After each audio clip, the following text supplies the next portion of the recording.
Hello everyone, good morning. आप सभी लोगों का बहुत बहुत स्वागत है आज के इस हमारे सेशन में। तो जितने भी लोग क्लास में जुड़े हैं, वेरी वेरी गुड मॉर्निंग। एक बार क्लास को सभी लोग शेयर कर दीजिए दोस्तों में, एंड वीडियो को लाइक करेंगे। आज की इस क्लास में टॉप 15 प्रश्नों को देखेंगे। सारे प्रश्न इंपॉर्टेंट रहने वाले हैं, तो सभी लोग जुड़िए दोस्तों एक बार, ठीक है। जब लोग जुड़िए क्लास को शेयर करिए। जो लोग भी क्लास में पहली बार जुड़े हैं तो प्लीज़ चैनल को सब्सक्राइब करेंगे, बेल आइकन को प्रेस करेंगे, ताकि वीडियो का नोटिफिकेशन डेली आप सभी लोगों को मिल सके। उम्मीद है सभी लोग स्वस्थ होंगे, अच्छे से आप सभी लोगों की पढ़ाई चलने लग रही होगी, ठीक है। तो चलिए हम लोग चलते हैं बिना देरी के हुए एक बार फर्स्ट क्वेश्चन की तरफ। एक बार क्लास को पहले शेयर करिए। बताएंगे दूरदृष्टि दोष का आकलन किया जाता है तो कन्फ्रोंटेशनल टेस्ट के द्वारा किया जाता है, ठीक है। हर्जबर्ग टेस्ट के द्वारा किया जाता है, जिगर कॉर्ड के द्वारा या स्नेलर, ठीक है, चार्ट के द्वारा। तो क्या हो जाएगा, देखिए दूरदृष्टि दोष में क्या होता है, फोकस बिंदु रेटिना के पीछे हो जाता है, ठीक है। और रेटिना के पीछे हो जाता है, जैसे कि नज़दीक की वस्तु जो होती है ना, धुंधली दिखाई देती है। इसमें क्या होता है, नज़दीक जो जितने भी वस्तु होंगी धुंधली दिखाई देंगी, दूर की वस्तु इसमें सही दिखाई देगा। देखिए जहाँ पे दूर दृष्टि की बात होगा वहाँ पे दूर की दिखाई देगा सही से, नज़दीक का नहीं दिखाई देगा। एंड जहाँ निकट का दोष की बात होगा, निकट दृष्टि दोष का, तो वहाँ पे निकट की चीज़ें दिखाई देंगी, ना कि दूर की, ठीक है। तो यहाँ पे ध्यान रखिएगा क्या हो जाएगा, यहाँ पे ध्यान रखिए। तो क्या ऑप्शन डी हो जाएगा, यानी कि स्नेलन चार्ट के द्वारा।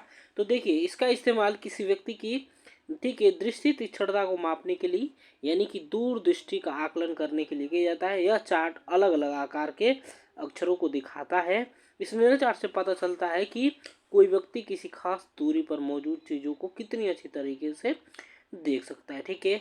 और ये किसके द्वारा किया गया था, देखिए स्नेल चार्ट, ठीक है, डच नृत्य विशेषज्ञ लोग थे ना, ठीक है, विशेषज्ञ कौन थे, हरमन स्नेलल, ठीक है, किसके द्वारा, तो हरमन, ठीक है, हरमन स्नेलर के द्वारा, इन्हीं के नाम पे रखा गया है, ठीक है। हरमन स्नेलर के द्वारा 1862 में इसका खोज किया गया था। कब किया गया था, 1862 में, ठीक है, 1862 में, ठीक है। देखिए इसमें क्या होता है, तो बड़े बड़े अक्षर होते हैं, ठीक है। स्नेल चार्ट में क्या होते हैं, बड़े बड़े अक्षर होते हैं। चलिए तो आगे बढ़ेंगे, हम लोग आगे बढ़िए, ठीक है। देखिए हर्ट्जबर्ग टेस्ट क्या होता है, तो हर्ट्जबर्ग टेस्ट इसमें दिया गया है। तो ये, ठीक है, कर्मचारियों की प्रेरणा और नौकरी संतुष्टि को मापने के लिए किया जाने वाला अध्ययन है, ठीक है। तो ये चीज़ें ध्यान रखना है। चलिए आगे बढ़िए, नेक्स्ट क्वेश्चन को देखेंगे। सेकंड नंबर बताइए, सेकंड का क्या हो जाएगा, किसके अतिरिक्त सभी पैराथायराइड हार्मोन के प्रत्यक्ष कार्य होते हैं। तो देखिए पैराथायराइड हार्मोन क्या होता है, यानी कि जैसे शॉर्ट फॉर्म में कई जगह आप लोग क्या देखेंगे, तो पीटीएच देखेंगे, ठीक है, ठीक है। पीटीएच, पीटीएच इसे कहा जाता है, ध्यान रखिएगा। पैराथायराइड हार्मोन एक हार्मोन होता है जो रक्त में कैल्शियम के स्तर को नियंत्रित करने का कार्य करेगा, ठीक है। क्या करता है, तो रक्त में कैल्शियम को नियंत्रित करने का कार्य करेगा, ठीक है। एंड क्या करेगा, फास्फोरस और विटामिन डी के स्तर को भी नियंत्रित करता है, ठीक है। देखिए पैराथायराइड हार्मोन जो है ना, क्या करेगा, तो हड्डियों में, गुर्दों और आंतों पर असर डालने का कार्य करता है, ध्यान रखिएगा। तो यहाँ पे क्या हो जाएगा, डी हो जाएगा राइट आंसर, ठीक है। किसके अतिरिक्त पूछा गया है, तो ऑप्शन आप लोगों का क्या हो जाएगा, डी हो जाएगा, ठीक है। 1.25 डी हाइड्रोक्सी विटामिन का निर्माण में वृद्धि, जो कि पीटीएच नहीं करता है। और अस्थियों में कैल्शियम के, ठीक है, अभी मैंने बताया कैल्शियम को नियंत्रित करेगा, ठीक है, कैल्शियम का अवशोषण में वृद्धि करेगा। वृक्कों में कैल्शियम की, ठीक है, पुनर्शोषण में वृद्धि करेगा। तो ये सभी इसको लेके सही है। चलिए आगे बढ़िए, नेक्स्ट क्वेश्चन को देखेंगे। थर्ड नंबर बताएंगे, किसके अतिरिक्त सभी रक्तस्राव समय में वृद्धि होती है। तो बताएंगे सभी रक्तस्राव में समय में वृद्धि होगी, वाइपर फाइट में, ठीक है।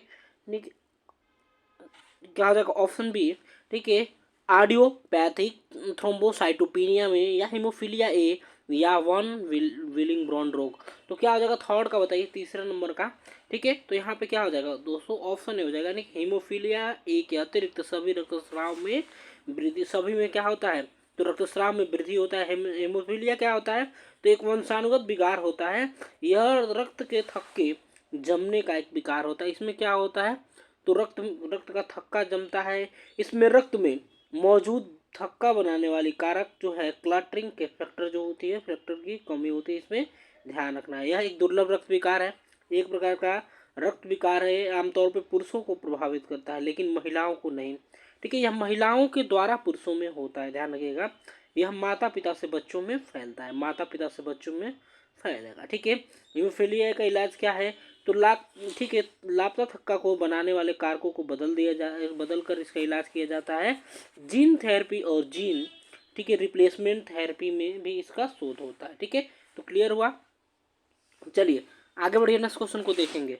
बताइए 4 नंबर, किसके अतिरिक्त सभी कारक, ठीक है, हृदय के सिराओं के द्वारा रक्त वापसी में सहायक है? तो हृदय के सिराओं के बारे में बात किया गया है। तो सिराएं जो होती है ना, सिराओं के द्वारा क्या होता है? तो ऑक्सीजन रहित रक्त हृदय से वापस जाता है। क्या करता है? तो ऑक्सीजन रहित रक्त सिराओं से वापस जाता है। ध्यान रखिए। तो बताइए ऋणात्मक, ठीक है, अंतर्वक्षी दाब होगा, सिराओं में एक मार्गी कपाट होगा, बाएं निलय में संकुचन होगा, या बड़ी पेशियों की दबाने वाली क्रिया होगा। देखिए क्या होता है इसमें, हृदय में से रक्त धमनियों के जरिए शरीर के अलग अलग हिस्सों में जाता है। ठीक है, शरीर के अलग अलग हिस्सों से ऑक्सीजन रहित सिराओं के जरिए हृदय से वापस जाएगा। कौन सा? ठीक है, तो रक्त जाएगा वापस। ठीक है, तो यहाँ पे क्या हो जाएगा सभी लोगों का राइट आंसर 4 का, तो बाएं निलय में संकुचन हो जाएगा। राइट आंसर आप लोगों का क्या होगा? तो बाएं निलय में संकुचन हो जाएगा। ठीक है, देखिए ऑप्शन क्या हो जाएगा आप लोगों का? सी हो जाएगा, यानी कि बाएं निलय में संकुचन के अतिरिक्त कारक सभी हृदय पेशियों सिराओं में रक्त वापसी में सहायक होते हैं।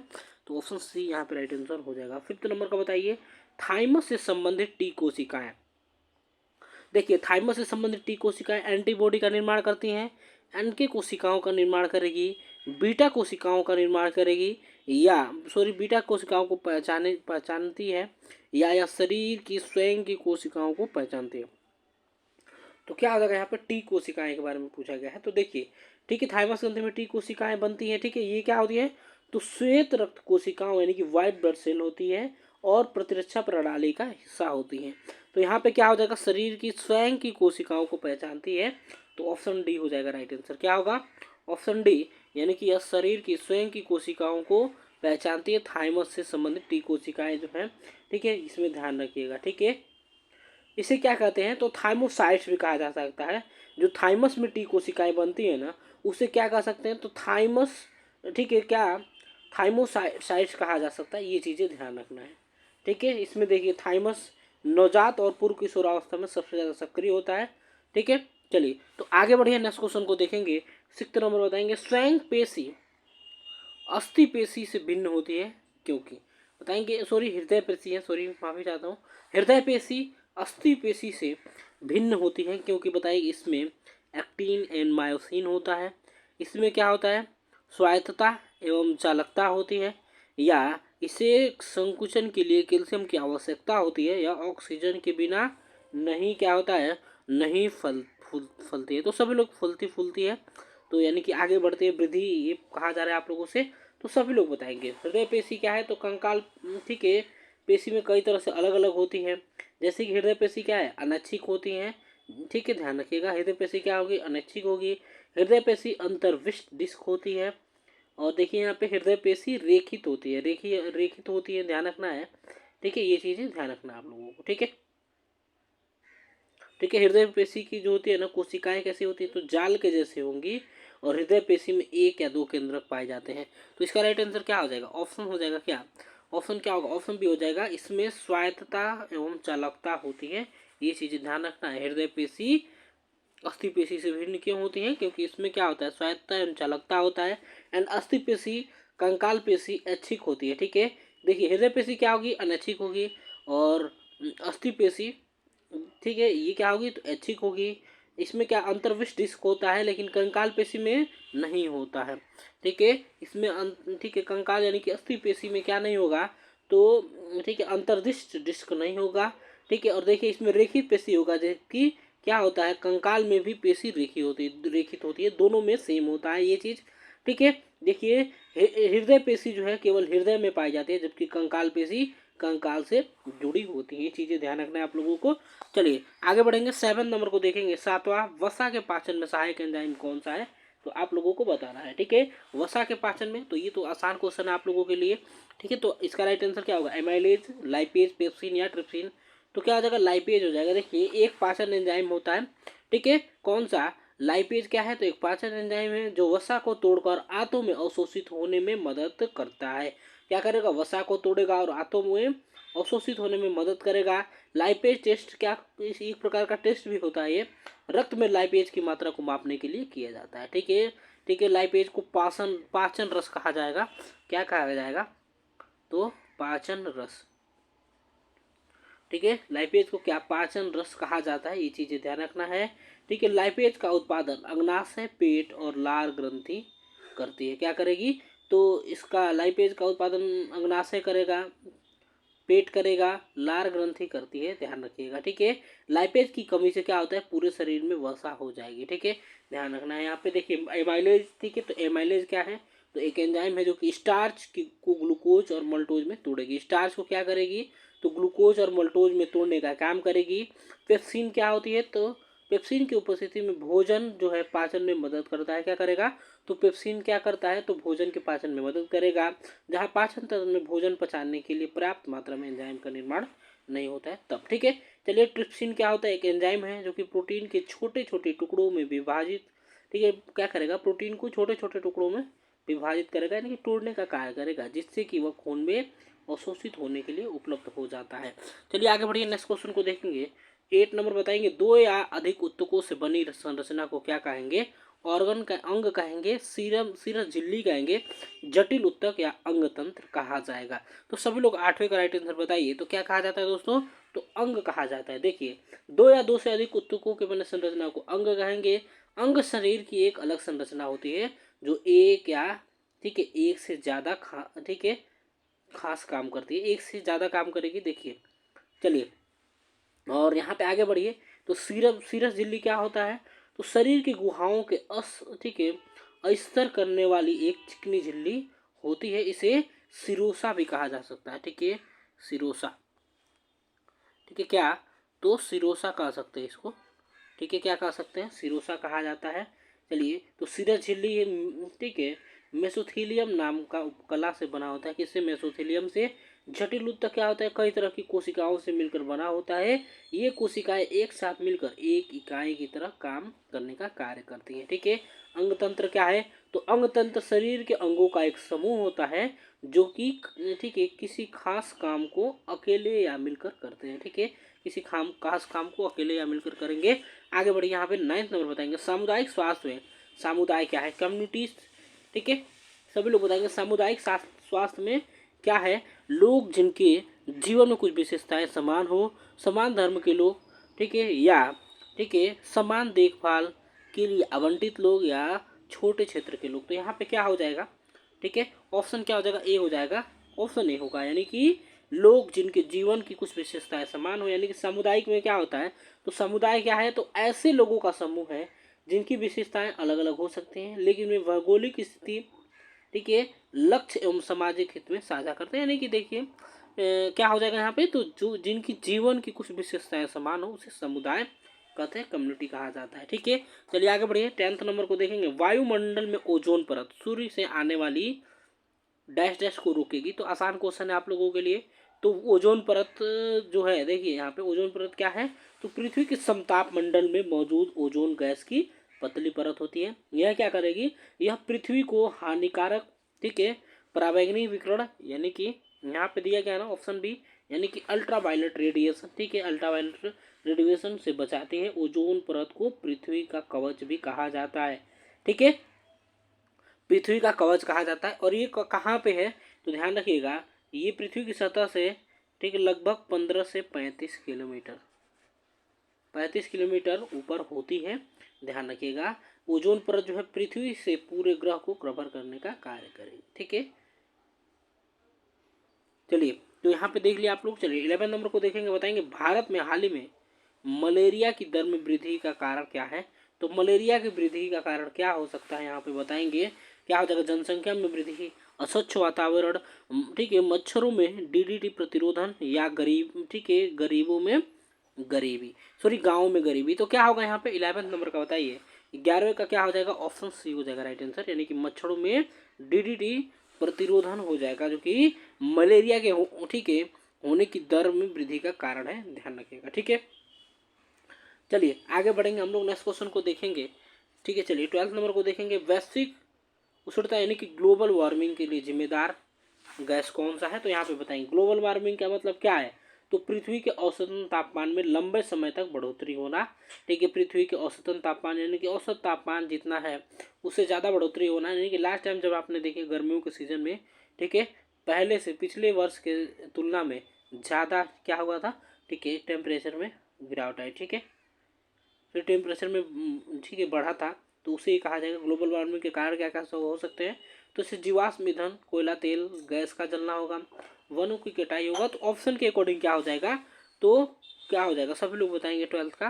तो ऑप्शन क्या हो जाएगा आप लोगों को, बी हो जाएगा, कार्बन डाइऑक्साइड हो जाएगा। कार्बन डाइऑक्साइड यानी कि CO2 जो है, ठीक है, CO2 है, ये क्या होता है, तो ग्लोबल वार्मिंग का, ठीक है, जिम्मेदार गैस के नाम से जाना जाता है। आगे बढ़िए, चलिए 13 नंबर को देखेंगे। हैजा का कारक जीव है, कौन सा है? हैजा का कारक जीव विब्रियो कैलोरी है, ठीक है, क्लोस्ट्रीडियम टिटनाई है, सैल्मोनेला टाइफी है, या क्लोस्ट्रीडियम ठीक है वेल्चाई। तो यहाँ पे सभी लोग जल्दी से बताएंगे। 13 का बताएंगे, 13 नंबर का क्या हो जाएगा। तो यहाँ पे विब्रियो क्या हो जाएगा, 13 का क्या होगा, ऑप्शन ए हो जाएगा, यानी कि विब्रियो कोलेरी हो जाएगा। क्या हो जाएगा 13 का, ठीक है। तो यहाँ पे होगा दोस्तों विब्रियो कैलोरी, जो कि हैजा का कारक जीव होता है, ध्यान रखिएगा। ठीक है, विब्रियो कोलेरा, ठीक है, जो कि हैजा क्या होगा, हैजा क्या होगा, विब्रियो कोलेरा नामक जीवाणु से होता है। यह एक तीव्र दस्त संक्रमण है।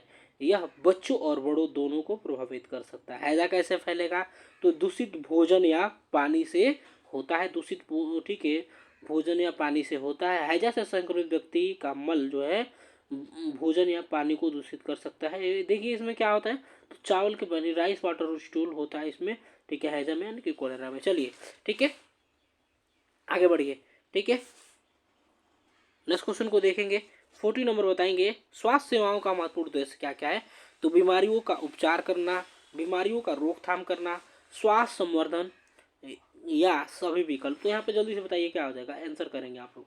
ठीक है, सभी लोग जल्दी से बता दीजिए दोस्तों, क्या हो जाएगा इसका राइट आंसर। स्वास्थ्य सेवाओं का महत्वपूर्ण उद्देश्य क्या क्या है, तो ये सभी लोगों को पता है। स्वास्थ्य सेवाएं, ठीक है, क्या होती है, बीमारी की रोकथाम और उपचार करना होता है। स्वास्थ्य सेवा चिकित्सा, दंत चिकित्सा, नर्सिंग और स्वास्थ्य संबंधित पेशेवरों द्वारा प्रदान की जाती है। ये ध्यान रखिएगा। स्वास्थ्य सेवा, ठीक है, देशों, समूहों और व्यक्तियों के अनुसार बदलती रहती है। तो यहाँ पे क्या हो जाएगा, ऑप्शन डी हो जाएगा। अन्य विकल्पों में सभी हो जाएगा, यानी कि सभी हो जाएगा। स्वास्थ्य सेवाओं के महत्वपूर्ण उद्देश्य क्या है, तो बीमारियों को उपचार करेंगे तभी तो बीमारी रुकेगा, बीमारियों को रोकथाम करेंगे, स्वास्थ्य संबंधन यानी कि स्वास्थ्य को बढ़ावा देंगे। ठीक है, चलिए तो ये सभी हो जाएगा। चलिए लास्ट क्वेश्चन को देखेंगे। भारत में अंधता का प्रमुख कारण क्या है, तो बताइए सभी लोग। ठीक है, तो भारत में सबसे इम्पोर्टेंट, ठीक है, क्या है, तो विटामिन ए की कमी से क्या होता है, तो नाइट ब्लाइंडनेस होता है। ध्यान रखिएगा, मोतियाबिंद, ग्लूकोमा या ट्रेकोमा। तो यहाँ पे क्या हो जाएगा, ऑप्शन बी हो जाएगा, यानी कि मोतियाबिंद जो है ना, ठीक है, विटामिन ए, ठीक है, क्या है, तो भारत में अंधता का प्रमुख कारण है। इसमें क्या होता है, धुंधला दिखना, ठीक है, रंग फीके पड़ना, रोशनी बहुत तेज या चकाचौंध लगना, ठीक है, ये सभी मोतियाबिंद के लक्षण हो सकते हैं। देखिए, ठीक है, और विटामिन ए की कमी से नाइट ब्लाइंडनेस होता है। ग्लूकोमा क्या है, तो आंख से जुड़ी कई तरह की समस्याएं हैं जिनकी वजह से अंधापन हो सकता है। तो सबसे ज़्यादा किससे होता है, तो मोतियाबिंद से होता है। ध्यान रखना यहाँ पे। ट्रिकोमा क्या है, तो यह एक, ठीक है, यह बीमारी किसके कारण होगा, क्लेमाइडिया ट्रेकोमेटिस नामक बैक्टीरिया के कारण होता है। यह पानी की कमी, खराब स्वच्छता और मक्खियों के प्रकोप वाले स्थानों में पनपता है। ठीक है, तो यहाँ पे ध्यान रखना है आप लोगों को। ठीक है, ऑप्शन बी हो जाएगा। चलिए, जो लोग वीडियो को लाइक नहीं किए हैं, वीडियो को लाइक करेंगे। चैनल को यदि आपने अभी तक सब्सक्राइब नहीं किया है तो प्लीज़ चैनल को सब्सक्राइब करेंगे। बेल आइकन को प्रेस नहीं किया है तो बेल आइकन को प्रेस करेंगे। मिलेंगे नेक्स्ट क्लास में आप सभी लोगों से। एक बार सभी लोग ज़्यादा से ज़्यादा क्लास को शेयर कर दीजिए। और जो लोग क्लास को लास्ट में देखते हैं, बाद में देखते हैं, जितने भी प्रश्न आपके छूटे रहते हैं तो उसको आप लोग ज़रूर कि स्टार्टिंग से जाके एक बार देखिए। और जो लोग भी बाद में देखते हैं ना, तो कमेंट बॉक्स में अपना कमेंट जरूर किया करें आप लोग कि कितने क्वेश्चन सही हुए हैं, या आंसर बताया करिए आप लोग। वीडियो को पॉज करके आंसर अपना बता दिया करके। चलिए तो मिलते हैं कल क्लास में, तब तक के लिए bye bye, take care, thank you so much for watching, have a great day.